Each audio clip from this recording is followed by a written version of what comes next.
School വിട്ട് വരുന്ന കുഞ്ഞുങ്ങൾക്ക് ഹെൽത്തി ആയിട്ട് കൊടുക്കാൻ പറ്റിയ നല്ലൊരു പലഹാരത്തിൻ്റെ റെസിപ്പി പറഞ്ഞു തരട്ടെ. എളുപ്പത്തിൽ തയ്യാറാക്കി എടുക്കാൻ പറ്റും. നമ്മുടെ വീട്ടിൽ എപ്പോഴും ഉണ്ടായിരിക്കുന്ന വളരെ കുറച്ച് സാധനങ്ങൾ ചേർത്തിട്ടാണ് ഹെൽത്തി ആയിട്ടുള്ള പലഹാരം ഉണ്ടാക്കിയെടുക്കുന്നത്. എല്ലാവർക്കും കഴിക്കാം, കുഞ്ഞുങ്ങൾക്ക് മാത്രമല്ല എല്ലാവർക്കും നന്നായിട്ട് ഇഷ്ടപ്പെടുന്നൊരു പലഹാരമാണ്. നമുക്കിതിന് ആദ്യം കുറച്ച് ഉഴുന്ന് വേണം. ഞാനിപ്പോൾ 1 കപ്പ് ഉഴുന്നെടുത്തിട്ടുണ്ട്. 250 ml കപ്പിൽ 1 കപ്പ് ഉഴുന്നെടുത്തിട്ടുണ്ട്. ഈ ഉഴുന്നിനെ നമുക്ക് അടി കട്ടിയുള്ള ഒരു പാനിൽ ഇട്ട് കൊടുത്തിട്ട് നല്ലതുപോലെ ഗോൾഡ് കളർ ആകുന്നത് വരെ ഒന്ന് വറുത്തെടുക്കാം. ഒരുപാട് കരിഞ്ഞു പോകാതെ പ്രത്യേകം ശ്രദ്ധിക്കണം. ഈ ഉഴുന്നിനെ ഒരു 2-3 വെള്ളമൊക്കെ കഴുകിയിട്ട് ഉണക്കിയെടുത്തതാണേ. ഇല്ലെങ്കിൽ പിന്നെ നമ്മൾ ഇനി വറുത്തതിന് ശേഷം ഈ ഉഴുന്ന് കഴുകില്ല. അപ്പോൾ അതുകൊണ്ട് കഴുകി ഉണക്കിയ ഉഴുന്ന് വേണം ചേർക്കാനായിട്ട്. ഇതാ ഇപ്പോൾ ഏകദേശമൊക്കെ ഒന്ന് കളർ മാറി വരുന്നുണ്ട്. ഫ്ലെയിം കുറച്ചിട്ടിട്ട് വേണം വറുത്തെടുക്കാനായിട്ട്. ഒരുപാട് കരിഞ്ഞു പോകാതിരിക്കാൻ പ്രത്യേകം ശ്രദ്ധിക്കണം. നല്ലൊരു ഗോൾഡൻ കളറായി കഴിഞ്ഞാൽ നമുക്ക് ഫ്ലെയിം ഓഫ് ചെയ്തിട്ട് വേറൊരു പാത്രത്തിലേക്ക് ഇട്ട് തണുക്കാനായിട്ട് മാറ്റി വയ്ക്കാവുന്നതാണേ. ഇപ്പോൾ ഇതാ നല്ലതുപോലെ കളറൊക്കെ മാറി വന്നിട്ടുണ്ട്. ഇനി നമുക്കിതിനെ മാറ്റി വയ്ക്കാം. ഇനി അതേ പാനിലേക്ക് തന്നെ നമുക്കൊരു 1/2 കപ്പ് പച്ചരി ചേർത്ത് കൊടുക്കാവുന്നതാണ്. ഈ പച്ചരിയും കഴുകി ഉണക്കിയെടുത്ത പച്ചരിയാണ്. പച്ചരി ചേർക്കണ്ടെങ്കിൽ കുറച്ച് തവിടൊക്കെ ഉള്ള ഏതെങ്കിലും ബ്രൗൺ റൈസുകൾ എടുക്കാവുന്നതാണ് കേട്ടോ. അതാവുമ്പോൾ കുറച്ചുകൂടി ഹെൽത്തി ആവും. ഇപ്പോൾ എൻ്റെ കയ്യിൽ അതില്ലാത്തത് കൊണ്ടാണ് ഞാൻ പച്ചരി ചേർക്കുന്നത്. മറ്റേ നമ്മുടെ പുഴുങ്ങലരി വറുത്തെടുക്കുമ്പോഴാകുന്നത് പോലെ അത്രയും അങ്ങ് പഫി ആയിട്ടൊന്നും വരില്ല. ചെറുതായിട്ടൊരു കളറൊക്കെ മാറി ചെറുതായിട്ടിങ്ങനെ ആ പാത്രം ഒന്ന് പുകഞ്ഞു തുടങ്ങുമ്പോൾ ഫ്ലെയിം ഓഫ് ചെയ്ത് നമുക്ക് മാറ്റി വയ്ക്കാം. നേരത്തെ എടുത്ത് വെച്ച ഉഴുന്നിൻ്റെ കൂട്ടത്തിൽ തന്നെ ഈ അരിയും കൂടി ചേർത്തിട്ട് നല്ലതുപോലെ ഒന്ന് ചൂടാറാനായിട്ട് മാറ്റി വയ്ക്കാവുന്നതാണ്. പെട്ടെന്ന് ചൂടാറി കിട്ടണമെങ്കിൽ ഒരു ഫാനിൻ്റെ താഴെയോ എന്തെങ്കിലും കൊണ്ടുവച്ച് കഴിഞ്ഞാൽ പെട്ടെന്ന് ചൂടാറി കിട്ടും. ചൂടാറിയതിന് ശേഷം മാത്രമേ പൊടിക്കാൻ പാടുള്ളൂ. ഇപ്പോൾ അതാ നല്ലതുപോലെ ചൂടാറിയിട്ടുണ്ട്. ഇനി നമുക്കൊരു മിക്സിയുടെ ജാറിലേക്ക് ഇട്ട് കൊടുക്കാം. നനവൊന്നുമില്ലാത്ത മിക്സിയിൽ ഇടാൻ പ്രത്യേകം ശ്രദ്ധിക്കുക. ഇല്ലെങ്കിൽ ചിലപ്പോൾ അത് നനഞ്ഞ് പിടിച്ച് ഒട്ടിയിരിക്കാനുള്ള സാധ്യത കൂടുതലാണ്. ഇടയ്ക്ക് ചെറിയ കഷ്ണങ്ങളൊക്കെ പൊടിയാതെ കിടക്കും. ഇനി ഇതിലേക്ക് 2 ഏലക്കയുടെ കുരു കൂടെ ഞാൻ ചേർത്ത് കൊടുക്കുന്നുണ്ട്. ഏലക്ക പൊടി ഉണ്ടെങ്കിൽ ഇപ്പോൾ ഈ ഏലക്ക ചേർക്കണ്ട, പിന്നീട് നമുക്ക് ചേർക്കാം. പൊടിച്ചെടുക്കേണ്ടതെന്ന് വെച്ചാൽ ഒരുപാടങ്ങ് ഫൈൻ പൗഡറാക്കി പൊടിക്കരുത്.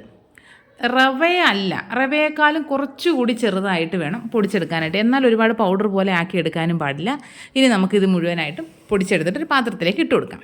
ഇനി ഇതിലേക്ക് വളരെ കുറച്ച് ഉപ്പ്, ഒരുപാട് ഉപ്പ് ചേർക്കേണ്ട, വളരെ കുറച്ചൊരു 1/4 ടീസ്പൂൺ ഉപ്പ് ചേർത്ത് കൊടുത്തിട്ട് നല്ലതുപോലെ ഒന്ന് മിക്സ് ചെയ്തെടുക്കുക. കൈ വെച്ചിട്ടൊന്ന് ഉപ്പ് എല്ലായിടത്തും ആകുന്നത് പോലെ ഒന്ന് മിക്സ് ചെയ്ത് കൊടുക്കുക. ഇനി ഇതിലേക്ക് നമുക്ക് കുറേശ്ശെ വെള്ളം തളിച്ച് ഒന്ന് നനച്ചെടുക്കാം. നമ്മൾ അരിപ്പൊടി നനയ്ക്കും പോലെയല്ല, ഗോതമ്പ് പൊടി നമ്മൾ പുട്ടിന് നനയ്ക്കില്ലേ, അതുപോലെ നനച്ചെടുക്കണം. കാരണം ഉഴുന്നാണ്. അപ്പോൾ ചിലപ്പോൾ വെള്ളം കൂടിക്കഴിഞ്ഞാൽ ഒരുപാടങ്ങ് കട്ട കെട്ടി ഉണ്ട പോലെ ആയിപ്പോവും. അതുകൊണ്ട് കുറേശ്ശെ വെള്ളം തളിച്ച് വേണം ചെയ്തെടുക്കാനായിട്ട്. ഞാനൊരു 1/2 കപ്പ് വെള്ളം എടുത്തിട്ടുണ്ടായിരുന്നു. അത് ഒഴിച്ച് കുഴച്ചതിന് ശേഷം പോരാ എന്ന് തോന്നിയതുകൊണ്ട് 1 ടേബിൾ സ്പൂൺ വെള്ളം കൂടി അധികം ചേർത്തിട്ടാണ് ഒന്ന് കുഴച്ചെടുത്തത്. പൊടി നനച്ചതിന് ശേഷം നമ്മൾ കയ്യിലെടുത്ത് വെച്ചിട്ട് ഒന്നിങ്ങനെ ഒന്ന് പ്രസ് ചെയ്ത് പിടിച്ച് നോക്കുമ്പോൾ അതങ്ങനെ തന്നെ ഇരിക്കുന്നുണ്ടെങ്കിൽ മതി, വെള്ളം അത്രയും തന്നെ മതിയാകും. പിന്നെ ഒരുപാടങ്ങ് ഉണ്ട കെട്ടിപ്പോയി എന്ന് തോന്നുകയാണെങ്കിൽ മിക്സിയിലിട്ടിട്ട് 1-2 പൾസ് ബട്ടൺ ഒന്ന് പ്രസ് ചെയ്ത് കഴിയുമ്പോൾ നല്ലതുപോലെ തരിയായിട്ട് കിട്ടും. ഇപ്പോൾ നമ്മുടെ മാവ് റെഡി ആയിട്ടുണ്ട്. ഇനി നമുക്കൊരു സ്റ്റീമറിലേക്ക് ഇത് ഇട്ട് കൊടുക്കാം. സ്റ്റീമറിലെ ഹോൾസ് വലുതായതുകൊണ്ട് ഞാൻ അതിന് മുകളിലൊരു വാഴയില വെച്ചിട്ടുണ്ട്. ഇനി ഇതിലേക്ക് ഈ പൊടി മുഴുവനായിട്ടും ഇട്ട് കൊടുത്തിട്ട് ഒന്ന് നിരത്തി വെച്ച് കൊടുക്കാം. എല്ലാ ഭാഗത്തേക്കും ഒരേപോലെ എത്താനായിട്ട് ഒന്ന് നിരത്തി വെച്ച് കൊടുക്കാം.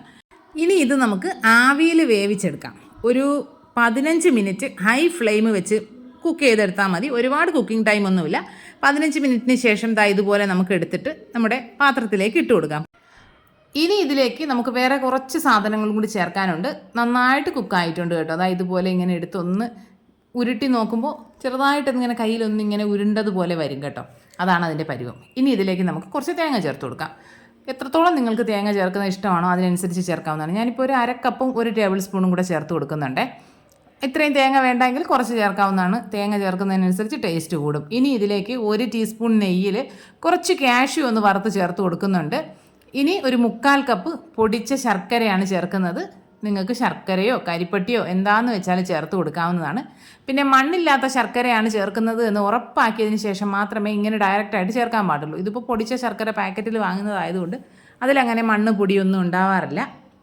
ഇത് നല്ലതുപോലെ മിക്സ് ചെയ്ത് കൊടുക്കാം. ആദ്യം ഏലക്ക ചേർത്തത് കൊണ്ട് ഞാനിപ്പോൾ ചേർക്കുന്നില്ല. നിങ്ങൾ അങ്ങനെ ചേർക്കുന്നില്ല എങ്കിൽ ഇപ്പോൾ 1 ടീസ്പൂൺ ഏലക്കാപ്പൊടി കൂടെ ചേർത്ത് കൊടുക്കാവുന്നതാണ്. നമ്മുടെ ഉഴുന്ന് പുട്ട് റെഡി ആയിട്ടുണ്ട്. അടിപൊളി ടേസ്റ്റാണ്. ഇതുവരെ നിങ്ങളിങ്ങനെ ഒന്ന് ട്രൈ ചെയ്ത് നോക്കിയിട്ടില്ലെങ്കിൽ എന്തായാലും ട്രൈ ചെയ്ത് നോക്കണം. അടിപൊളി റെസിപ്പിയാണ്. കുഞ്ഞുങ്ങൾക്ക് എന്തായാലും ഹെൽത്തി ആയിട്ട് കഴിക്കാൻ പറ്റിയ നല്ലൊരു സ്നാക്കാണ്. വൈകുന്നേരങ്ങളിൽ കുറച്ചധികം തന്നെ ഹെൽത്തി ആയിട്ട് കഴിക്കാൻ പറ്റും. അപ്പോൾ ഇന്നത്തെ വീഡിയോ ഇത്രയേ ഉള്ളൂ. വീഡിയോ ഇഷ്ടപ്പെട്ട് കഴിഞ്ഞാൽ ലൈക്ക് ചെയ്യുക, കമൻറ്റ് ചെയ്യുക, ഷെയർ ചെയ്യുക, ചാനൽ സബ്സ്ക്രൈബ് ചെയ്യുക. ഇനി നമുക്ക് മറ്റൊരു വീഡിയോ ആയിട്ട് ഉടനെ കാണാം. അതുവരെ ബൈ.